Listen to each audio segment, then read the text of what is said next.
They say that McDonald's is really not a food business. It is a real estate business, kaya kapag bumili ka ng property at malapit sa itinatayong McDonald's, maganda ang location ng property mo. But here in Metro Santa Rosa, I observe that Starbucks is the new McDonald's. Starbucks is the new real estate locator. Kasi yung pinakabagong magiging branch nila, it's just walking distance sa Zadea, one of the best-selling and yet the most affordable condominium projects in the area. At magkakalapit lang po ito sa mga existing na Starbucks ngayon. Imagine we have Starbucks in Paseo, which is also walking distance to Zadea. And we also have Starbucks in Soledad 1, New Valley, which is also very near the Zadea condominium project. Kaya sa mga nakabili sa Zadea at sa mga balak mag-invest katulad ng ginawa ko na merong unit ngayon, you are on the right track.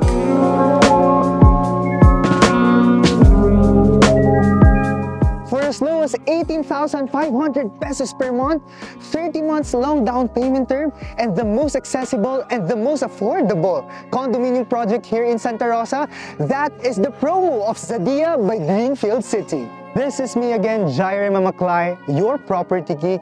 Baka mamaya no, nako-confuse kayo, Jaire, bakit sobrang bumaba yung monthly down payment ng Zadea condo units natin for this month? Guys, because yung down payment term natin na usually about 17.5 to 20% of our total contract price, right now, 13.5% na lang ang inalot nila for 30-month down payment. So anong nakikita ko dito? I think it's advantageous no kapag bumibili tayo sa mga pre-selling condo. Hindi pa natin siya magagamit, right? Itatayo pa lang yung building, like yung Tower 4 kung napanood yung previous vlog natin. And ayaw nating maglagay ng malaking pera agad dahil hindi pa rin naman natin mapapakinabangan yung ininvest natin. So I think it's really a win-win situation, lalo na sa mga investor kasi magpuput ka lang no, ng maliit na amount of money, malalakin mo na yung price at makakapag-invest ka na. Kumbaga, internally, maliit lang yung binabayad mo. Pero external market value appreciation dito sa neighborhood ng Santa Rosa dahil very active yung commercial development, pataas siya ng pataas. So, this is a good promotion, no? And sobrang natutuwa ako kay Greenfield City kasi napakaganda rin ito, not just for our OFWs abroad or Filipinos abroad na gustong bumili ng property or condo unit, not just for personal use but also for rental use, na kahit yung mga starting professionals natin dito is kaya nang mag-invest sa ganito kaganda yung location. And don't worry, kasi kahit maliit lang yung inaalat nyo for 30 months to pay down payment, Jaire, maliit lang pala yung inaalat, edi malaki yung ilo-loan namin in the future. Tama naman, pero Zadea payment term is very flexible. So yung fix nyo na 18,500 pesos, on top of it, pwede kayong mag-advance payment from time to time. Imagine, 30 month to pay down payment, baka mamaya kaka-advance payment nyo, wala na kayong maiwan sa dulo na ilo-loan sa bank. So, you bought a property nang walang masyadong pressure sa monthly down payment, nakabili kayo ng property sa napakagandang location, no? Nakikigo with the flow kayo, and at the same time, baka mamaya dahil kaka-advance payment nyo, ang haba ng 30 months to pay down payment, wala nang maiwan, you bought a property without paying any interest. So let us check out the unit offerings of Zadea para at least ma-refresh kayo. We will visit my own studio unit, and at the same time, we will also visit the combined units if you want a one-bedroom. So ito, yung studio ko fully furnished na, yung isa is semi-furnished na, pero tara puntahan natin, and hindi natin to ika-cut kasi gusto kong ma-experience nyo no, yung elevator, and at the same time, makikita na kasi from pag nasa taas ka no, kung ano na yung itsura ng development ng clubhouse natin. So we're here sa elevator, no? It's a glass elevator, and meron pa tayong isang elevator which serves as our service elevator if magpapasok tayo ng mga appliances natin or mga furnitures. Mas maluwang yon and mas mataas yung floor to ceiling height. And then for this one, gusto ko lang i-highlight kung ano na yung development no, ng ating clubhouse. So I'm very excited for this. And of course, the Tower 3. So I'm excited sa lahat ng mga magiging output ni Zadea kasi ito yung isa sa project na walang expectation versus reality. Kasi 99.9% talagang kung ano yung pinapakita nila sa mga brochures nila, sa mga flyers nila, yun talaga dinedeliver nila. Like, nakita nyo naman, no? Sige, magbibigay kami ngayon ng comparison. This is the before, or this is the render, no? Ng ating Zadia project. Pero ito yung nangyayari sa kanya ngayon. So, talagang kitang-kita mo na kung ano yung gusto nilang gawin sa mga pinakita nila bago tayo nag-reserve, no? Yun talaga yung ginagawa nila ngayon. And kung nakikita nyo to, lagi ko to sinasabi, this is Museum for Architecture and Residences. So this is the very first luxury condominium here, and look at the architecture. So this will really be one of the landmarks here in the area. Kasi luxury condominium, about 150 to 200 square meter unit with its own onsen. They partnered with Japanese. So you know naman, no? Principle of technically contribution. Kapag merong nagtayo ng luxury condominium dyan, kahit na hindi ganun yung presyo ni Zadia, aangat ang market value nito kasi malapit tayo, no, sa mga ganyang luxury condominium. So, perfect talaga for investment, for market value appreciation ng Zadia. Pasok po kayo. So, mag-visit ulit tayo sa unit ko. So, this is a corner studio unit. So, I just want you to get the feels, no, kung anong itsura ng studio unit, lalo na pag pinaayos nyo na. So, ito siya. So, ang deliverable unit kasi, of course, may tiles na siya. Kasama na to, no? And then itong cabinetry na to. Pero itong overhead, wala pa. Kaya iba yung color grading niya. Pero livable na siya. Kung ayaw nyo pong lagyan pa muna ng mga ganitong type of furnishing, pwede naman na siya. Livable naman na siya. Kasi kompleto na eh. May toilet and bath na, meron ng lavatory, meron ng shower head. And yeah, lalagyan nyo na lang ng bed frame and your bed, and then marami na nga nabibili ngayon ng mga cabinets, right? Na i-assemble mo na lang. And that's it, no? And then buy your dining table and you can have na, no, your own studio unit kung gusto mo magkaroon ng ganitong pad. So, kakaalis lang po na nag-rent dito, and I'm very happy kasi 19,000 per month ako sa bangko nung na-approve ako, pero napaparent ko siya per month ng 25,000 pesos to 30,000 pesos, depende sa kind of furnishing nyo. And mind you guys, no, yung promo ngayon is napakababa considering yung location. Tara here, no?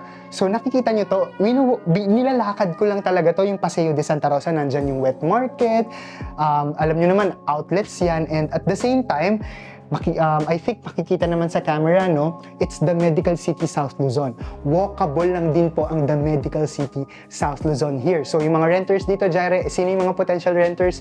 Meron tayong mga nag-work sa hospital.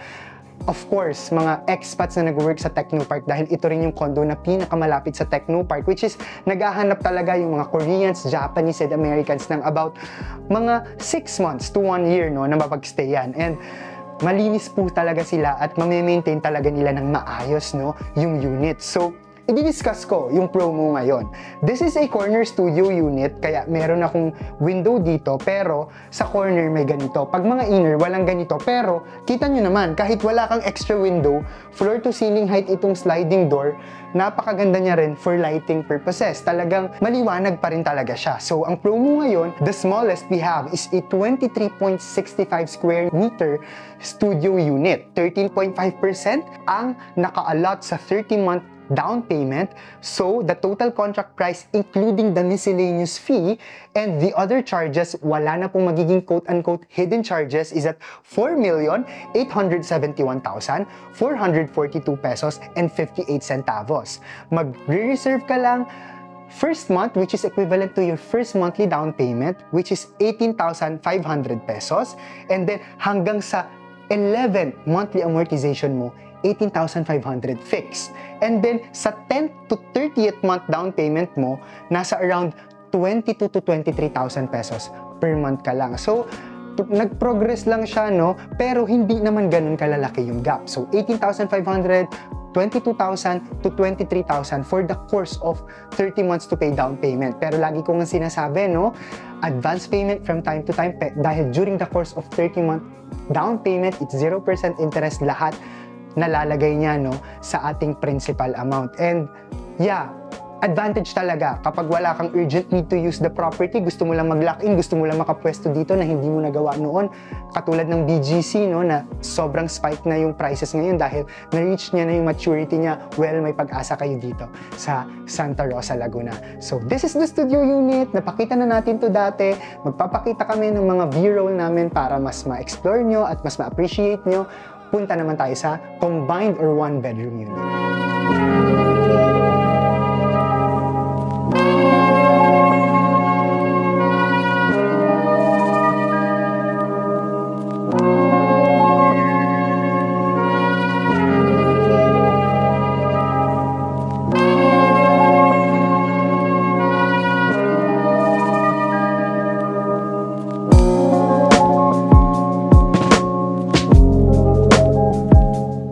Look at the view. So, papasok tayo sa one bedroom.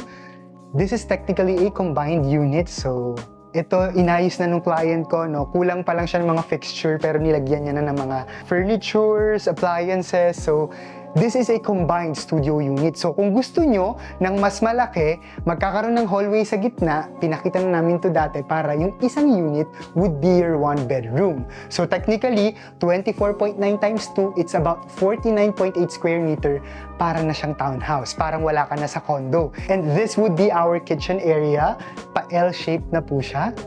This one, and then this one, and then hindi pa lang namin nalalagyan to ng overhead cabinet, pero may nakaabang na, no? Like, for example, if gusto mong iput itong microwave mo here, meron ng saksakan dito.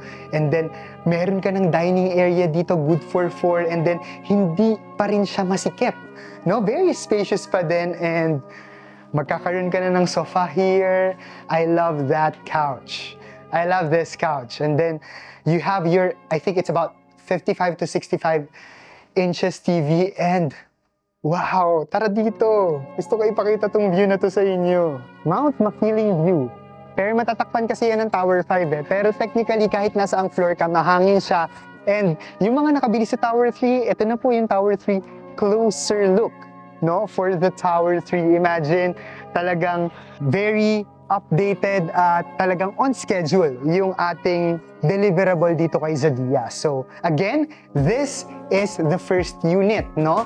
So, nagkaroon ka ng dining table mo, living area, very spacious kitchen, and ano naman yung ginawa dito sa pangalawa, no? Of course, this would be a bedroom, pero ito yung sinasabi kong nagkaroon ng hallway, and then meron tayong bathroom here. Pero sa specification, pwede kayong mag-retain ng 2 bathroom. Pero for this unit, in-retain niya lang, isang bathroom lang para mas ma-utilize niya, no, yung space. And then, naging bedroom na siya. So, yung isang unit, naging bedroom na.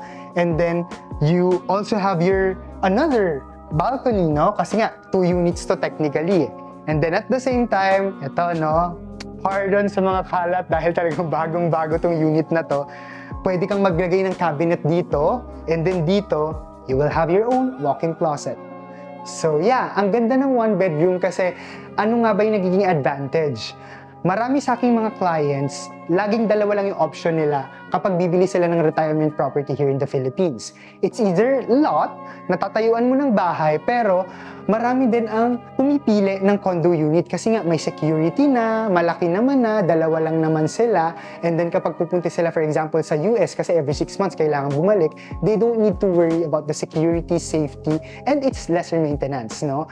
Ang maganda lang sa condo, pagbaba mo sa unit mo, paglabas mo, malapit ka sa lahat. You have the hospital, you have the laundry area, you have the restaurants, everything is near, no? And magkano ba ang price natin ngayon, Jaire? So, ang ating one bedroom natin ngayon, 50.9 square meters, no? At 10.6 million, kasama na po yung down payment, kasama na lahat ng mga transfer of title fees, other charges, and miscellaneous. 17% naman po yung naka-allot dito for 30 months to pay. It's at 57,445 pesos and 20 centavos. Again, 57,445 pesos and 20 centavos for our down payment. After ng 30-month down payment natin, yung maiiwan about 8.8 million, you can loan it through bank or pwede mong pababain, again, on top of your fixed monthly down payment na 57,000 pesos for 30 months dahil 0% interest siya. Kapag may savings ka, kapag may ipon ka, on top of it, pwede ka mag-advance payment from time to time or sa dulo ng down payment mo, mag-balloon payment ka. Ang tagal ng 30 months, guys, no, ang daming pwedeng mangyari and nakakatuwa na alam naman natin, no, na kapag kumikita tayo, gusto natin lahat may mapuntahan siya. Of course, meron tayong basic needs, pero gusto rin nating mag-invest, mag-diversify ng investment, and one of which is through real estate. So nakakatuwa na usong-uso ngayon yung pre-selling payment, lalo na kasi bakit ba nakakapag-offer, no, yung mga ganitong developer ng mahabang down payment term? Kasi sumasabay lang sila, nag-go with the flow lang sila sa mga developments here na undergoing construction pa din. So maganda na i-take natin yung opportunity, and hindi rin ako nagsisisi na nakapag-invest ako. First investment ko is condo, less maintenance nga, guys, no, malapit sa lahat, ang daling iparent. So if you want, no, to have an inquiry, gusto mong mag next level na, no, or take your next step on investing a property here in the South, particularly here in Santa Rosa, my contact numbers are always active. +63927-185-1590. That is my local mobile number. iMessage, Viber, and WhatsApp account. Again, that's +63927-185-1590. My Facebook page is The Property Geek, or you can directly message me through my personal Facebook account. That is Jaire Valerio Mamaklay. Don't forget to click like and your subscribe button if hindi pa kayo nakaka-subscribe sa ating YouTube channel. That is The Property Geek. And we are still contributing twice a month at the Manila Bulletin Property Living section. I'm excited na matur kayo dito. Maraming nagpapatur po sa akin. If hindi pa po kayo nakakapag-decide na mag-invest pero gusto niyo lang magkaroon ng familiarity sa buong lugar, nag-offer po kami ng service. So, it's a site tripping service, no, sa buong vicinity ng Santa Rosa Development para medyo matest niyo yung waters kung ito na talaga yung neighborhood na gusto niyo. Just book a site tripping personally with me. Again, this is Jaire Mamaklay, your property geek, always inviting you to come home to the Philippines and come home to the beautiful city of Santa Rosa.